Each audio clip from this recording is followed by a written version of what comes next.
Préparez-vous à plonger dans l'univers fascinant du notariat avec Maître Isabelle Dumont et Maître Camille Vallière, deux notaires passionnés qui ont décidé de briser le jargon juridique et de vous expliquer simplement et clairement les moments clés de votre vie où leur expertise est indispensable.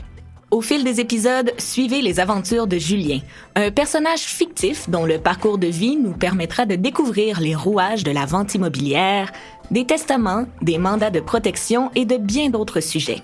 Des exemples concrets, des mises en situation et des discussions décontractées vous attendent. Aujourd'hui, dans ce premier épisode, Julien se lance dans l'achat de nouvelles propriétés. Accrochez-vous, ça va être instructif et surprenant.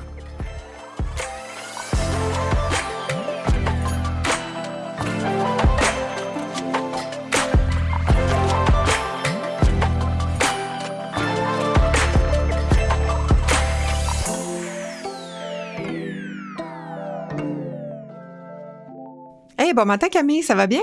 Oui, allô Isabelle, ça va super bien, toi? Oui, ça va très bien. Je viens d'avoir des nouvelles de Julien. Il y a une nouvelle conjointe, Martine. Ils vont s'acheter une maison ensemble. Julien est divorcé, non? Ça fait combien de temps qu'ils sont ensemble, Martine et lui? À peu près 2 ans. Et elle est comment, la maison? Justement, le courtier immobilier m'a transmis la promesse d'achat, soit le contrat que l'acheteur et le vendeur signent qui les engage à acheter et vendre la maison. On y trouve plein d'informations en lien avec la propriété. Mais comme j'avais pas de photos, j'ai cherché l'adresse. La maison est super belle. C'est une unifamiliale avec façade en briques, volets colorés, grand jardin avec piscine creusée et un grand garage. L'intérieur est spacieux et très lumineux. Il y a beaucoup de fenêtres. C'est un quartier paisible, idéal pour les familles.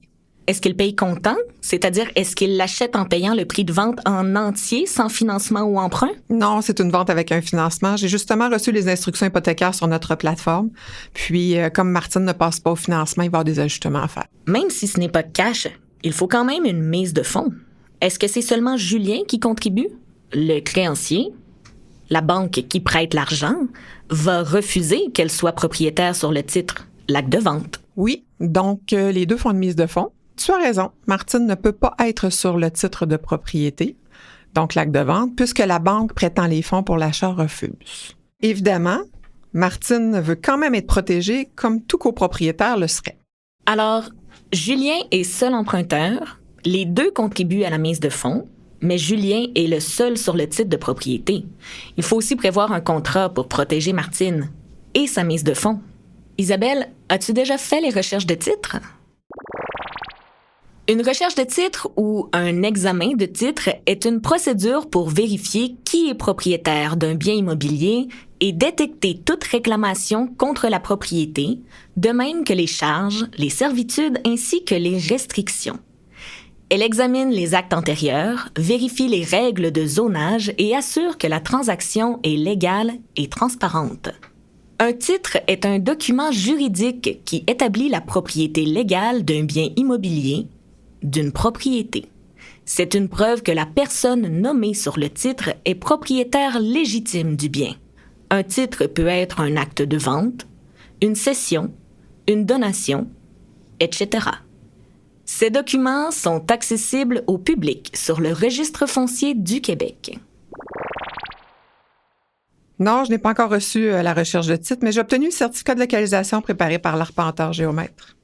Comme tu le sais, le certificat de localisation est un document qui contient un plan de la propriété et un rapport dans lequel l'arpenteur géomètre exprime son opinion sur la situation et la condition actuelle d'une propriété par rapport au titre, aux empiètements ainsi qu'aux lois et règlements qui peuvent la toucher.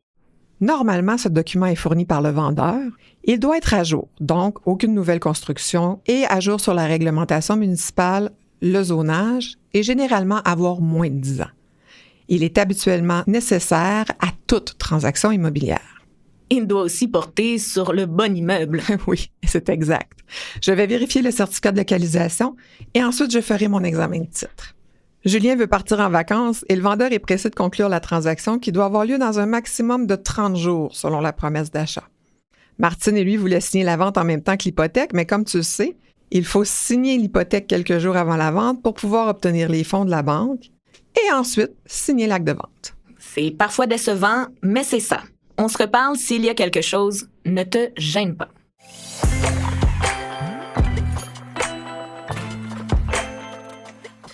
Ce balado est réalisé grâce à la collaboration financière du Fonds d'études notariales. La profession notariale soutient financièrement des initiatives collectives qui encouragent le développement d'une société de droit vivante et accessible pour la population québécoise. Parce que l'accès à la justice, tout le monde y a droit. Le Fonds d'études notariales est un véritable moteur d'innovation et d'action pour le notariat québécois. Le fonds contribue à des projets qui facilitent l'accès à la justice, à des recherches qui font avancer le droit, à des bourses d'études supérieures et même un coup de pouce financier pour les organismes représentatifs du notariat. Le Fonds d'études notariales est là pour soutenir les idées qui comptent, celles qui font une réelle différence dans la vie des gens et dans l'évolution de la profession notariale. Renseignez-vous sur les différentes subventions offertes par le Fonds sur le site www.cnq.org.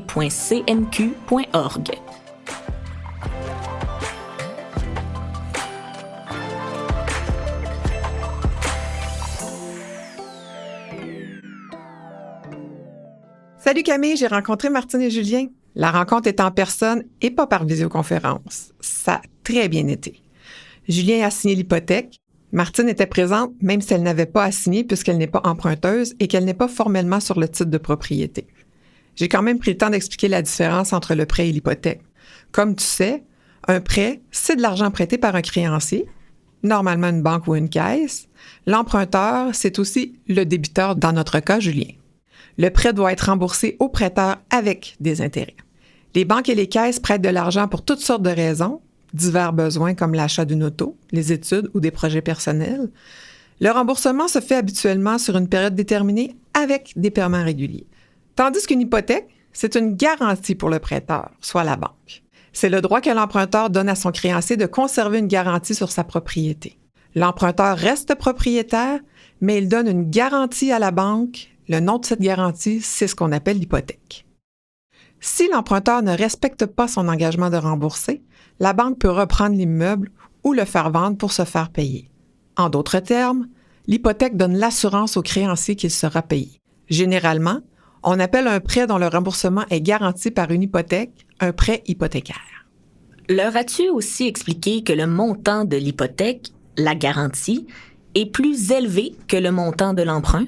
Oui.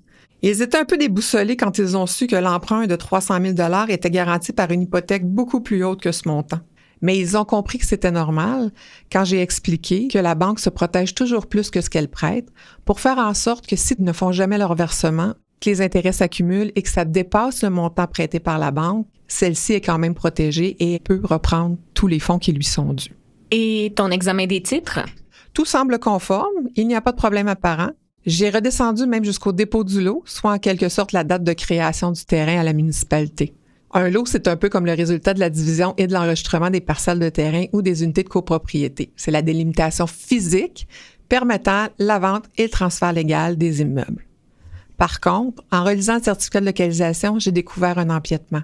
Le garage dépasse sur le terrain du voisin et le terrain du voisin appartient à la ville. Le certificat est-il à jour? Oui, le certificat de localisation est à jour et date de quelques semaines. Julien était-il au courant? Est-ce que ça a été divulgué dans la déclaration du vendeur? Julien n'était pas au courant. Ce n'était pas dans les déclarations du vendeur, mais je l'ai avisé, son courtier aussi, et j'ai recommandé l'assurance titre. L'assurance titre est une protection contre les conséquences des problèmes éventuels de titres de propriété et certificats de localisation. Les protections varient selon les polices, mais peuvent couvrir toutes sortes de choses, comme les servitudes inconnues, les erreurs de certificats de localisation et plans d'arpentage, les erreurs de recherche et examen de titres immobiliers, des frais de copropriété impayés, les hypothèques légales de la construction pour des travaux antérieurs ou des irrégularités résolues par un certificat de localisation à jour. Attention! Elles peuvent ne pas vous protéger contre les défauts de construction, certains vices de qualité, les problèmes de puits et de fosses septiques et certains autres types de dommages normalement couverts par les assurances habitation. Les protections et primes varient d'une compagnie à l'autre. Il est important de consulter votre notaire. Selon moi, l'assurance titre est nécessaire. Tu te souviens de mon dossier avec la maison bâtie en partie sur le terrain du chemin de fer du CN? Oui, M. Castonguay. Il avait souscrit une assurance titre et il n'avait pas eu de problème pendant de nombreuses années. C'était une maison presque centenaire. Elle a toujours été là. Et tout d'un coup, le CN lui envoie une lettre qui lui demande de payer un loyer car sa maison empiète sur leur terrain. Elle est en partie construite dessus. Le genre de lettre que personne ne veut recevoir.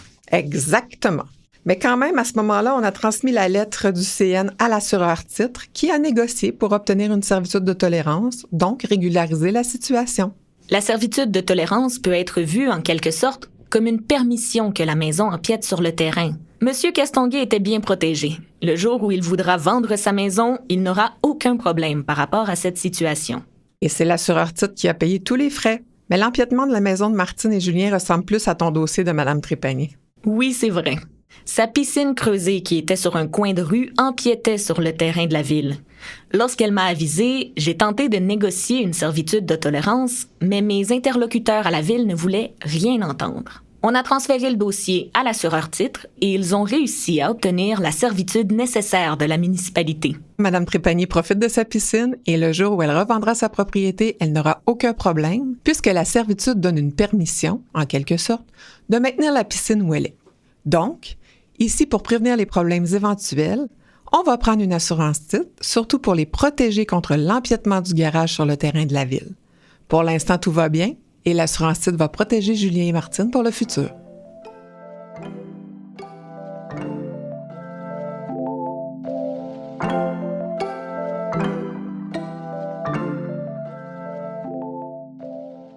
Au moment de la signature de l'hypothèque, j'ai expliqué à Julien, en présence de Martine avec son autorisation, les conditions et les obligations en lien avec l'hypothèque. Évidemment, ces conditions et obligations peuvent différer d'une institution financière à une autre et selon le type de prêt demandé. L'emprunteur, ici Julien, doit rembourser le prêt selon les termes convenus, souscrire une assurance habitation, maintenir et réparer le bien, de même que payer les taxes municipales et scolaires. Donc, ce n'est pas seulement faire les paiements à la banque. Si Julien n'arrive pas à faire ses paiements, la banque va lui envoyer un avis et lui donner un délai pour qu'il se corrige.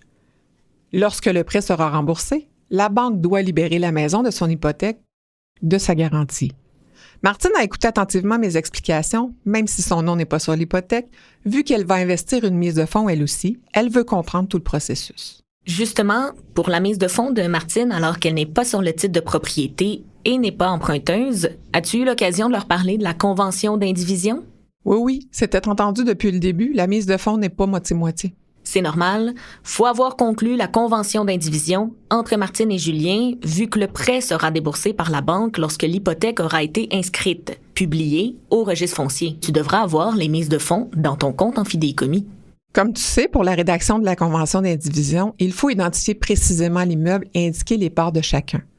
Pour Martine et Julien, ils vont être à 35-65, c'est-à-dire que Martine va mettre 35 % de la mise de fonds et Julien 65 %. Mais en plus des pourcentages de chacun, la convention doit aussi ordinairement prévoir la manière dont les paiements relatifs à la propriété seront partagés, que ce soit le remboursement du prêt, l'entretien et les réparations ou le paiement des taxes.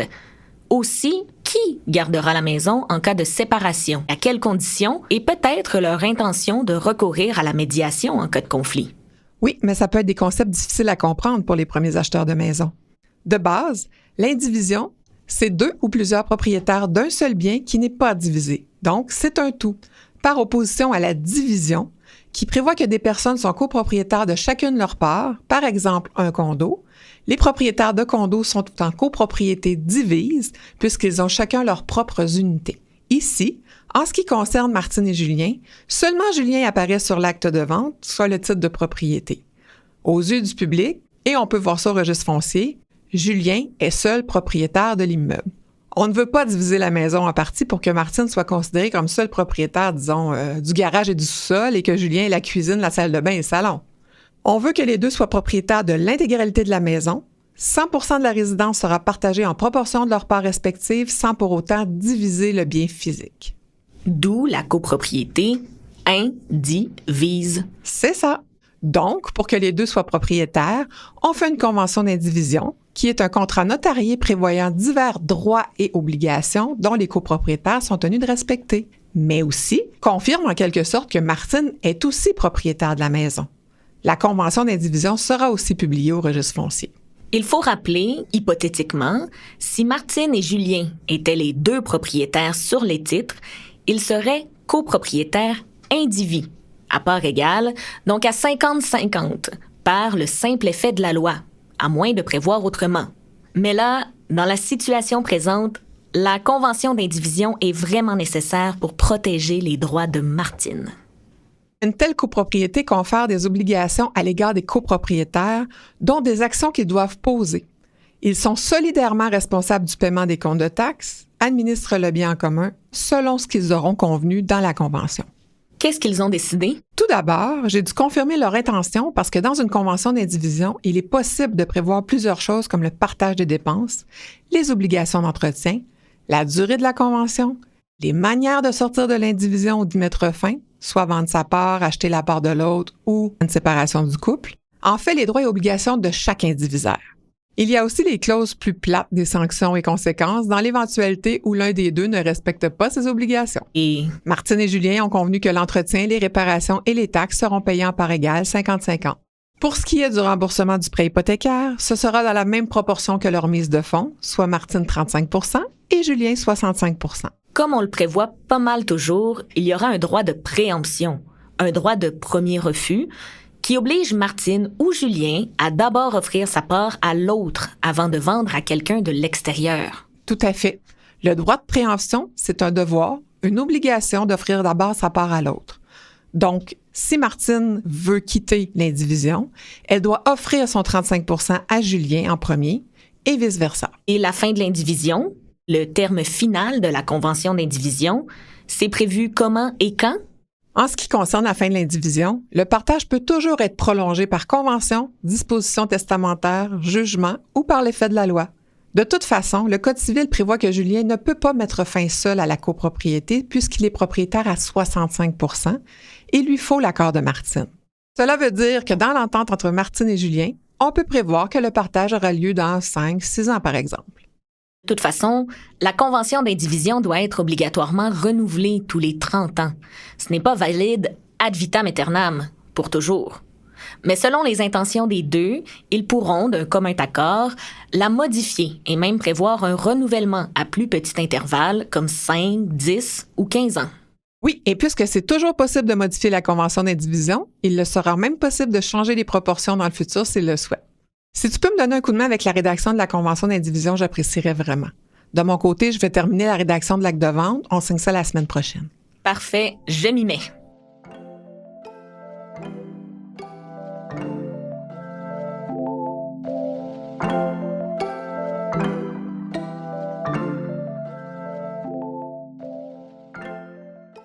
Camille, le dossier de l'achat de la maison par Julien, tout est signé. Pour se rendre à la signature, j'ai analysé la documentation, les avant-contrats comme la promesse d'achat, les déclarations du vendeur, le certificat de localisation et les titres de propriété. J'ai obtenu une belle collaboration de tout le monde, incluant l'assureur titre qui a accepté de couvrir l'empiètement du garage. J'ai aussi pris soin de discuter avec les courtiers, Julien évidemment, mais aussi le vendeur. J'avais les fonds de la banque dans mon compte en fidéicommis lorsque j'ai confirmé que l'hypothèque avait été inscrite au registre foncier. C'était un processus de quelques jours seulement. Est-ce que la vente était avec ou sans garantie légale? La garantie légale, c'est la garantie de base de qualité du droit de propriété. C'est une garantie qu'on dit légale parce qu'elle est prévue au Code civil du Québec. Oui, à moins d'acheter un immeuble à ses risques et périls, l'acheteur est légalement protégé contre les vices cachés. Sinon, Julien aurait acheté l'immeuble dans l'état où il se trouve, avec ou sans vices. Il aurait acheté l'immeuble et ses défauts. Le vendeur a donc l'obligation de vendre la maison en garantissant le droit de propriété, qu'il est véritablement le propriétaire, et en garantissant aussi sa qualité, qu'il n'est pas atteint d'un vice et qu'il est fait pour l'usage auquel il est destiné. Une maison, c'est fait pour y habiter et un toit, c'est fait pour protéger la maison des intempéries. La protection contre les vices cachés, la garantie légale de qualité, s'applique non seulement à la maison elle-même, mais aussi à tout ce qui est rattaché, comme la piscine, une cheminée extérieure, une galerie ou le garage. Tout ça pour dire qu'il n'y a rien à l'offre d'achat ou dans les documents du courtier qui prévoyait une vente sans garantie légale au risque et péril de Julien. Donc, si des problèmes surviennent éventuellement, comme des problèmes qui n'étaient pas visibles au moment de la vente et qui n'ont pas été déclarés par le vendeur, par exemple une fissure à la fondation derrière les murs du sous-sol, Martine et Julien pourront se retourner vers le vendeur. Comment était le vendeur lors du rendez-vous? Il a bien compris toute la démarche. Je lui avais parlé avant de toute façon pour lui expliquer le fonctionnement général. Les notaires détiennent les fonds dans leur compte en fidéicommis, mais il faut publier la vente avant de lui transférer son argent pour s'assurer que Julien soit bien inscrit comme propriétaire de l'immeuble au Registre foncier du Québec. Puisque le vendeur devait toujours de l'argent auprès de la Caisse sur son propre prêt hypothécaire, j'ai dû payer son solde et faire radier son hypothèque, c'est-à-dire la garantie que la Caisse détenait sur la maison. Ça protège autant Julien que le vendeur. Ça fait partie de nos obligations d'assurer un titre clair à Julien. Il faut aussi payer le courtier immobilier, l'arpenteur géomètre pour le certificat de localisation et les honoraires du notaire pour la quittance. Seulement après, le notaire peut remettre les fonds au vendeur, quelques jours tout au plus.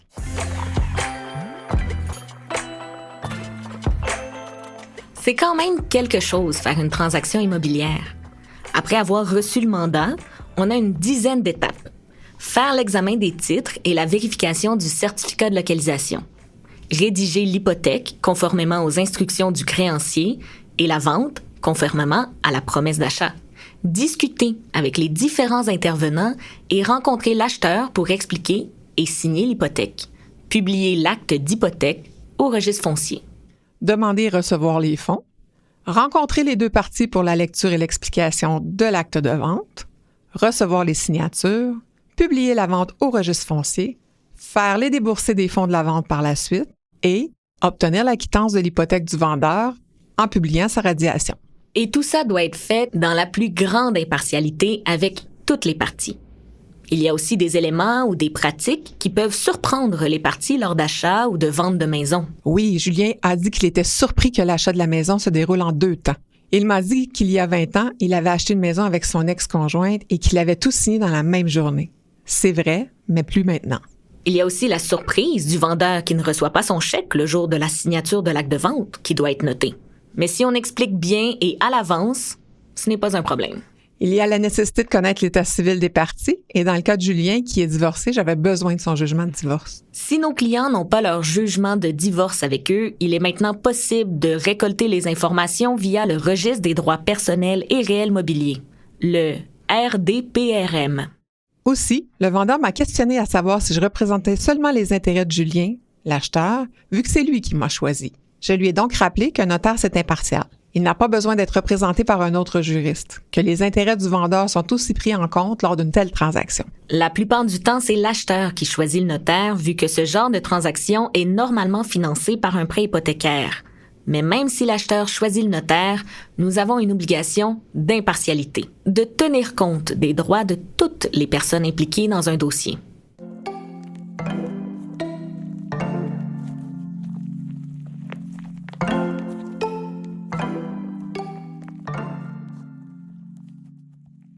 En passant, Camille, tu vas recevoir un appel de Martine et Julien. Ils m'ont informé que Martine est enceinte et je leur ai donc expliqué les avantages d'avoir un testament vu qu'ils sont conjoints de fait, qu'ils ont des projets communs et maintenant un investissement commun avec la maison.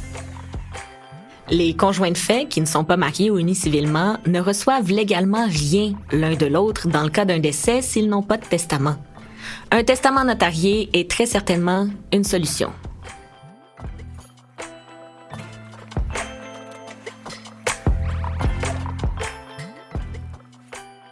C'est déjà la fin de cet épisode de Bulle notariale. On espère que vous avez apprécié cette plongée dans l'univers du notariat et que vous vous sentez un peu plus éclairé sur l'achat d'une maison. Abonnez-vous pour ne manquer aucun de nos épisodes, laissez un commentaire pour nous faire part de vos impressions et si vous connaissez quelqu'un qui fait des démarches pour acheter ou vendre sa maison, partagez ce balado avec vos proches. Un immense merci au Fonds d'études notariales pour leur soutien financier essentiel à ce projet. Pour obtenir plus d'informations, rendez-vous dans la section Bulle notariale du site rivercastmedia.com. Vous y trouverez des quiz, des notes complémentaires et des ressources pour mieux comprendre le rôle du notaire dans votre vie. Et n'oubliez pas, la prochaine fois que vous aurez une question juridique, pensez à consulter un notaire. Ils sont là pour vous aider. À très bientôt pour un nouvel épisode de Bulle notariale.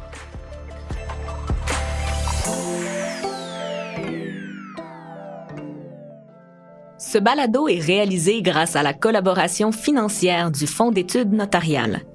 La profession notariale soutient financièrement des initiatives collectives qui encouragent le développement d'une société de droit vivante et accessible pour la population québécoise.